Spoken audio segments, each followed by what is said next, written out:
שלום, כאן ליאור דהן ואני לומד אתכם קסם. בקסם הזה תוכלו לשגע את החברים שלכם, כי זה קסם שלא אתם עושים, אלא החברים שלכם עושים. ואילו מתנדב שלי רוני קומיסרצ'וק לא עוזר לי, מה הייתי עושה בלעדיו? רוני, אתה הולך לעשות היום קסם. פעם עשית קסמים? כן. טוב, אתה לא עשית כל הבדיחה.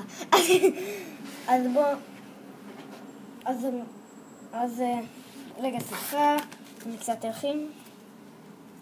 רוני, תבחר איזה קלף שאתה רוצה, אבל אל תסתכל עליו. תביא לי אותו.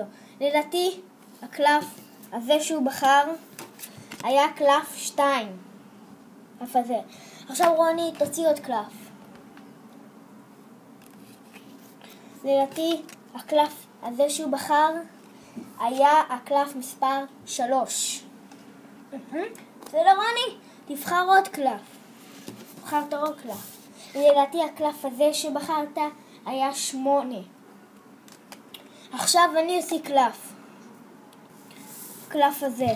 לדעתי הקלף הזה זה אס. רוני, האם אתה יכול לזכור איזה קלפים היו?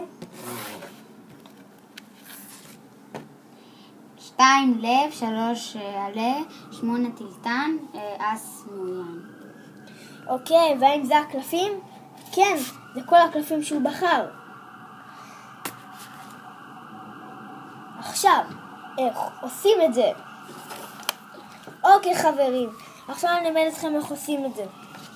דבר ראשון, אתם צריכים להסתכל על הקלף הראשון. על הקלף הראשון, בקלף הראשון, שהוא 2. אתם פורסים את החבילה ואומרים, תבחר איזה קלף שבא לך, אבל אל תבחר מהצדדים. אז בקיצור, אם נגיד הוא בחר את זה, אתה אומר לדעתי זה יהיה קלף מספר, איזה קלף היה הראשון? 2. זאת אומרת, לדעתי זה יהיה מספר קלף 2, ואז אתה מסתכל עליו, ואתה רואה 8. אז בפעם הבאה, אתה אומר לדעתי זה קלף 8, ומסתכל עליו, אז הוא אומר לדעתי, ואז ורואה שזה נאסר. בקלף הבא, אתה אומר לדעתי זה נאסר, ואז בקלף השלישי, אתה לוקח מעצמך מהצד, בקלף, ואתה אומר לדעתי זה 4.